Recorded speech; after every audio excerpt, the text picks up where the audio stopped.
Bienvenue dans cette vidéo sur la création d'une machine virtuelle Linux. Il s'agit d'un extrait de notre formation sur l'utilisation de Linux entièrement en ligne de commande.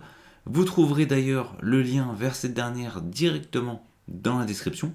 Mais commençons tout de suite la vidéo qui, je l'espère, pourra vous aider. Alors, on va donc créer une machine virtuelle sur laquelle je vais faire les différentes manipulations. Je vais utiliser une machine virtuelle Linux, Ubuntu, mais avec une interface graphique. Donc pour ça, je vais aller utiliser une version d'Ubuntu. En l'occurrence, je prends la dernière au moment de la formation. Donc je vais sur le site d'Ubuntu. Ici, on a la version bureau et on va aller télécharger la version bureau. Au niveau de la version bureau, je vais récupérer la dernière version disponible, donc celle qui est avec un support long terme. Actuellement, c'est la 24.04.1, donc je vais la télécharger. Ici, il me demande si je souhaite donner mon email pour avoir une newsletter. À vous de voir si vous souhaitez ou non. Et le transfert est actuellement en cours. On peut voir que le fichier fait près de 6 Go, donc on a un petit peu de temps, donc ça va prendre à peu près une dizaine de minutes. En attendant, je vais donc créer la machine virtuelle. Donc pour ça, j'ai installé VirtualBox et ici, au niveau de la formation, j'ai créé un groupe spécifique où je mets mes différentes machines virtuelles pour les formations. Et bien, je vais rajouter une machine virtuelle. Donc je vais tout simplement sélectionner l'endroit. Alors bien entendu, vous n'êtes pas obligé, vous pouvez le faire n'importe où. On a juste à aller ici sur Nouvelle pour créer une nouvelle machine virtuelle. On avait également la possibilité de faire la manipulation depuis grouper nouvelle machine. Moi, je vais directement aller dans le groupe où je veux l'ajouter. Si vous n'avez pas de groupe, vous pouvez bien entendu la positionner directement dans l'interface générale. Donc je vais faire nouvelle.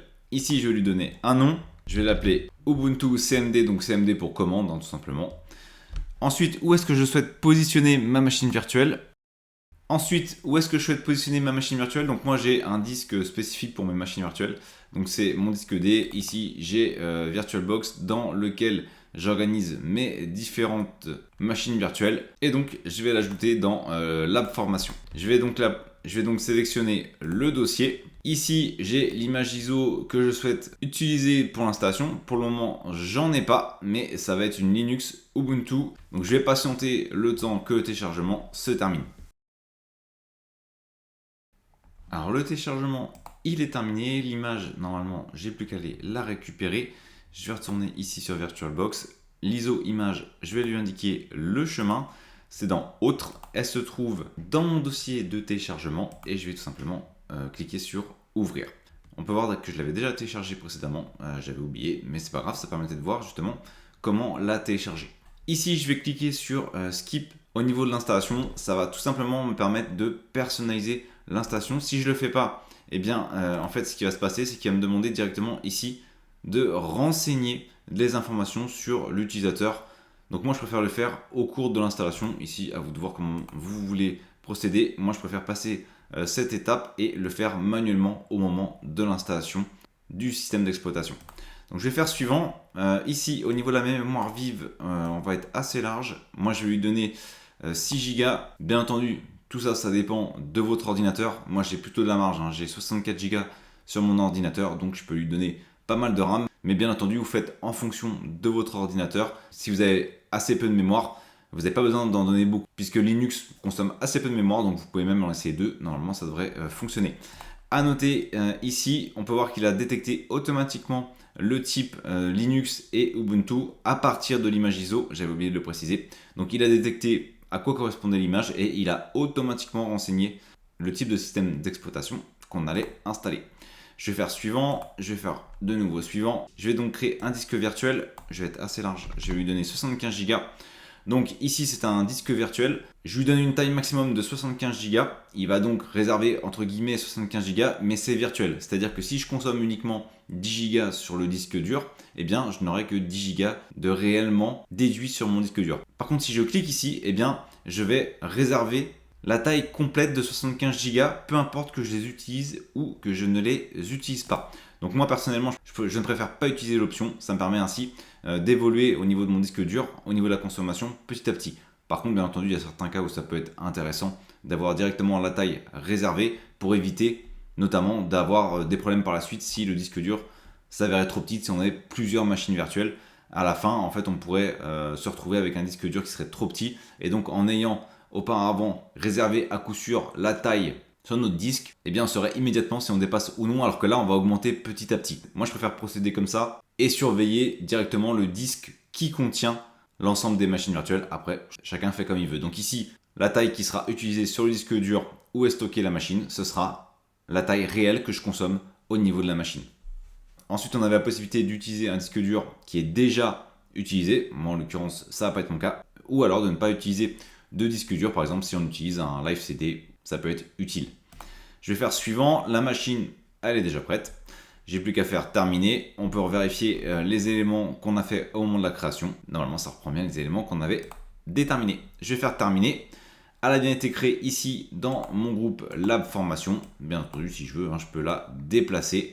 Ici, je l'ai repositionné au milieu des machines dans l'interface générale. Et ici, je la repositionne dans mon groupe.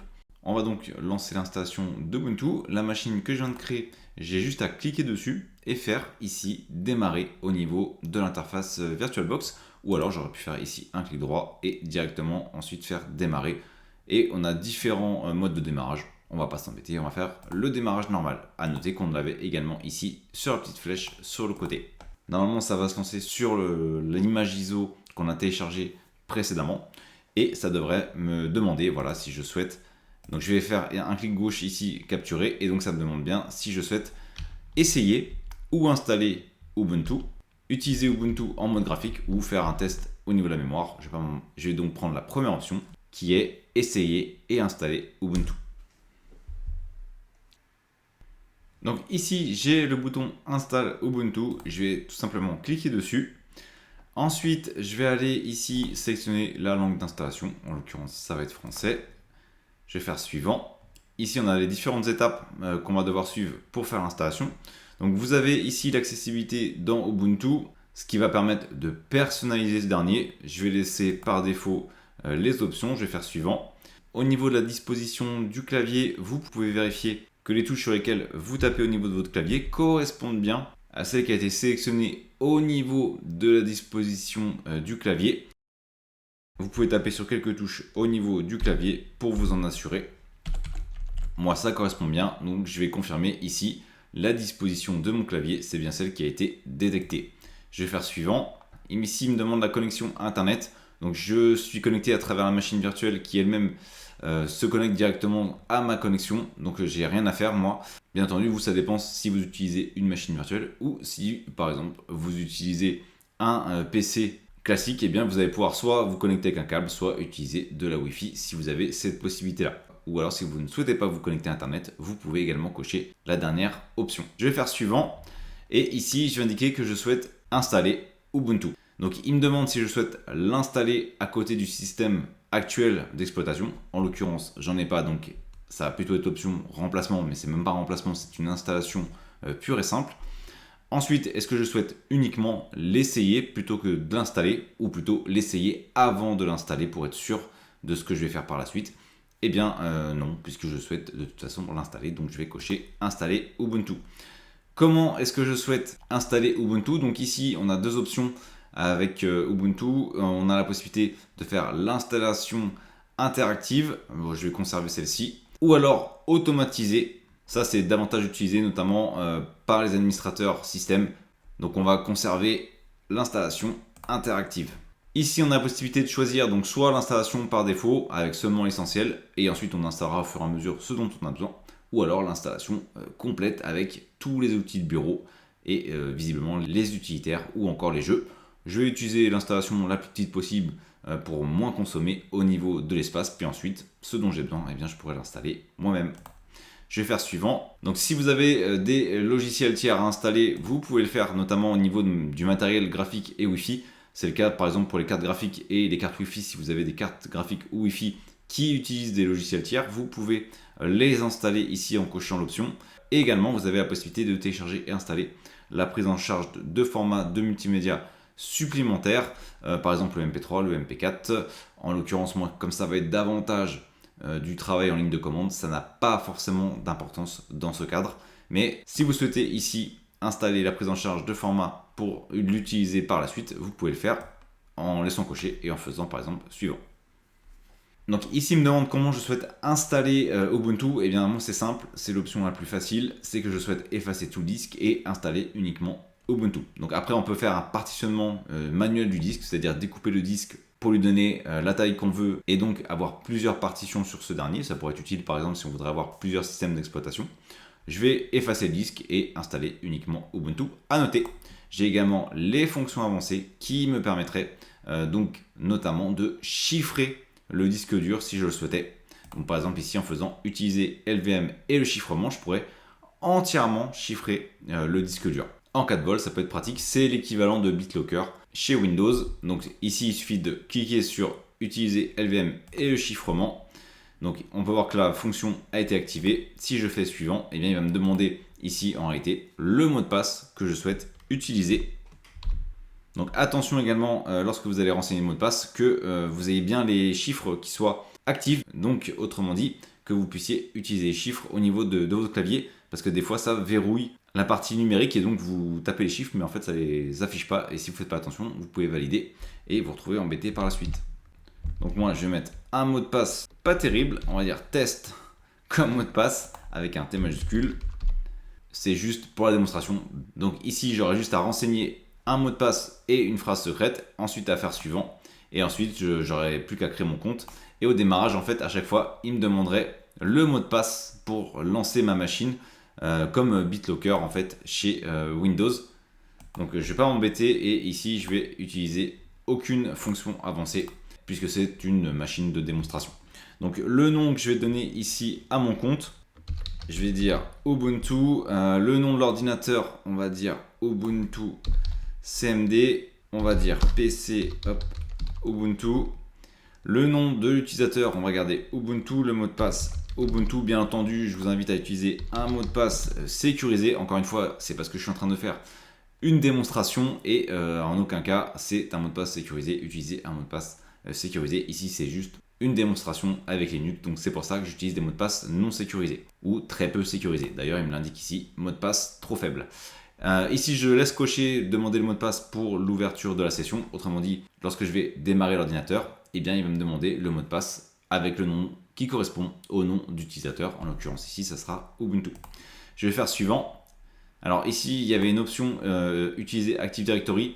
C'est notamment en entreprise pour intégrer la machine virtuelle directement dans un environnement Windows avec un annuaire. Vous embêtez pas avec ça. C'est utilisé par les administrateurs système dans les entreprises. Ici, sur quel fuseau horaire je me trouve? Eh bien, je vais conserver le fuseau horaire de Paris. Je vais faire suivant et ensuite, il me demande de vérifier les différents choix. Autrement dit, de vérifier ce qui a été préconfiguré précédemment au niveau des options. Donc, si tout est OK, eh bien, il ne reste plus qu'à cliquer sur Installer. Et maintenant, je peux patienter le temps de l'installation. Donc, à la fin de l'installation, vous avez le message disant que la nouvelle version d'Ubuntu a bien été installée et qu'elle est prête à être utilisée.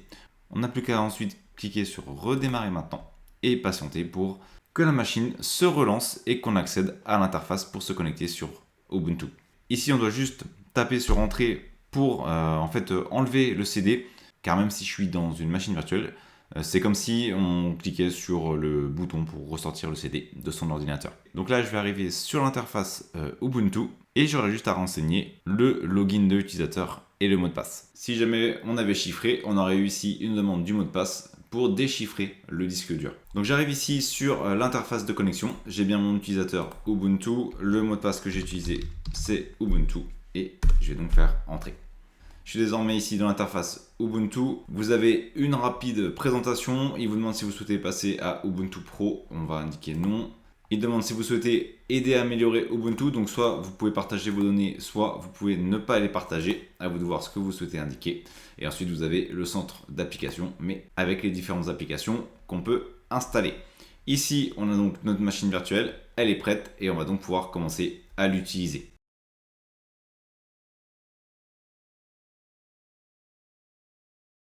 Alors maintenant, le petit souci qu'on a, c'est que si jamais j'essaye d'agrandir l'écran de la machine virtuelle, eh bien le problème c'est qu'on reste bloqué.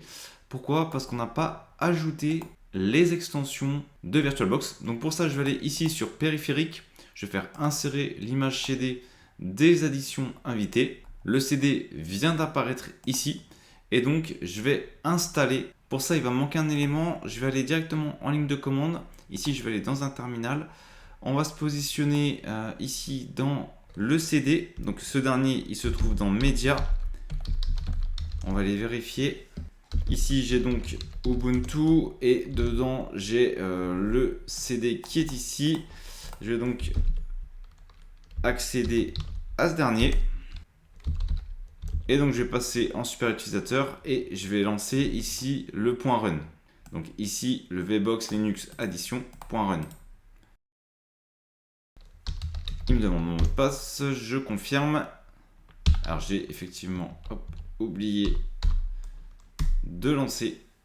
Ici, il m'indique qu'il me faut donc installer bzip et tar, donc pas de souci.